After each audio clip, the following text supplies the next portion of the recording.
Hi, I'm Dr. Meg Haworth, and I help women abuse survivors heal their histories and their health with holistic wellness solutions. And I work in three areas. I work with food, environment, and the inner emotional transformation work that it takes to get the body well.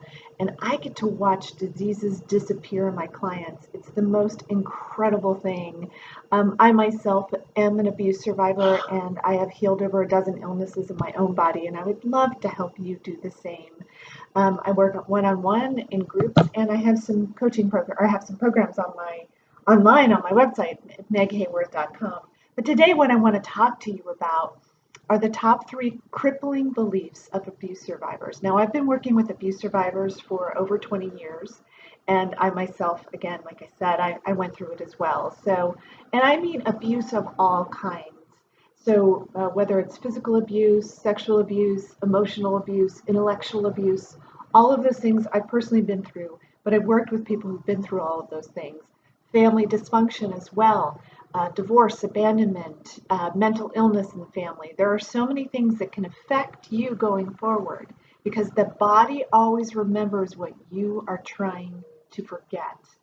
And when I say that these particular thoughts are crippling, I mean they lead to illness. And we know this scientifically through the ACE study, Adverse Childhood Experiences study. It's the largest public health study ever done in San Diego at Kaiser Permanente. It's ongoing.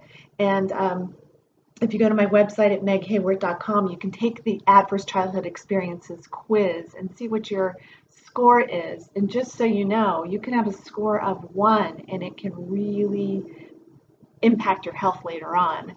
So what they did is they connected early childhood adverse experiences with health problems later on. And this is exactly what happened in my own life. I spent my whole decade of my 20s in and out of doctors' offices, getting one diagnosis after the next of chronic illnesses, and healed them all. So it's my great passion to help others heal and do the same. So I wanted to talk about the top three uh, uh, crippling thoughts that I see with my abuse survivors, and it affects different parts of the body for different people.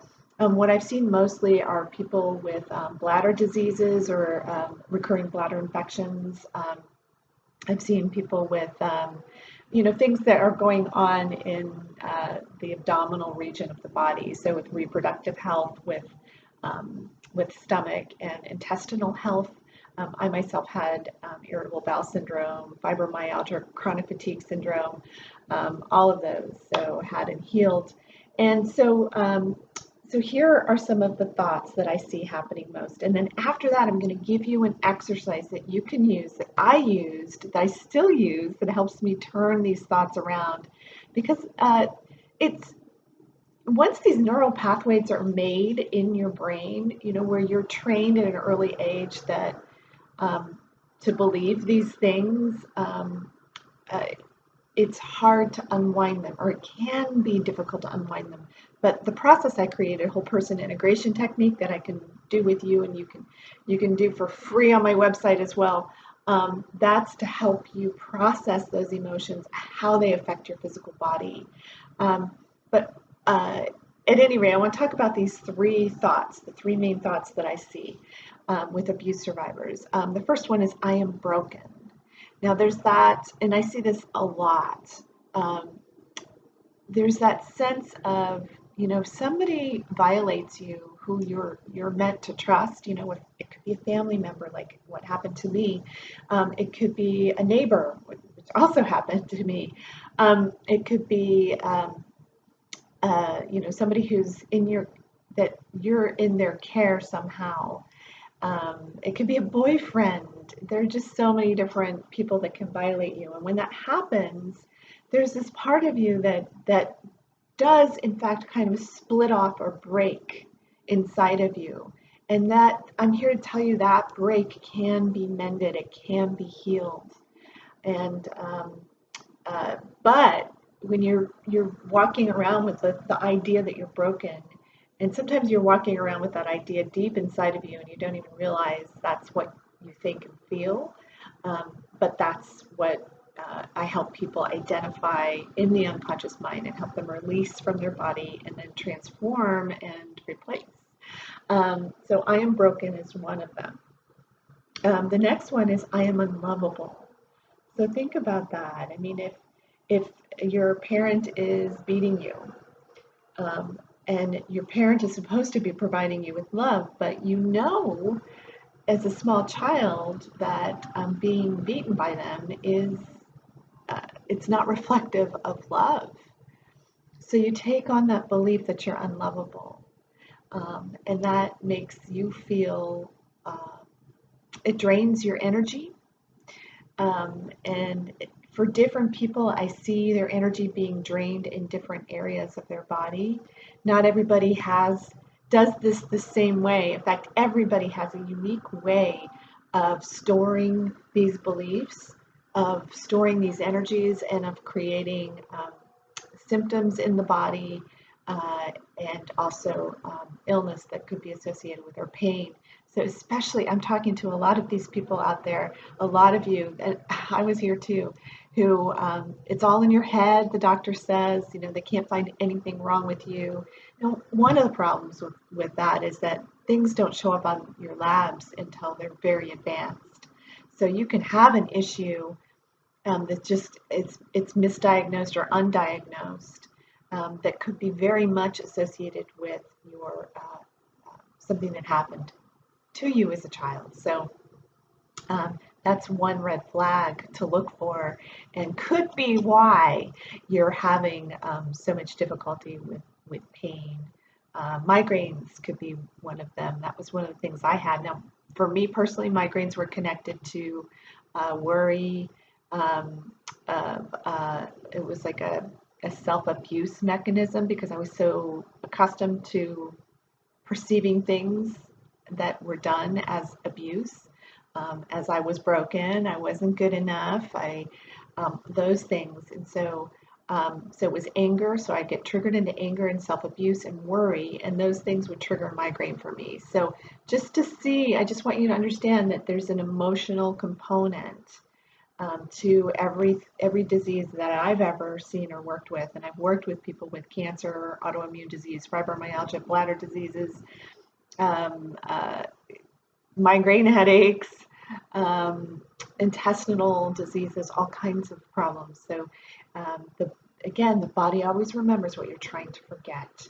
So the third crippling thought that I see people having over and over again, that are abuse survivors that have issues with the physical body as well, is I am not worthy or I'm not good enough in some way. So and that could be anything, it's really, it's a big hit to your self-value, your self-worth, and your self-esteem when somebody who is supposed to care for you abuses you in some way.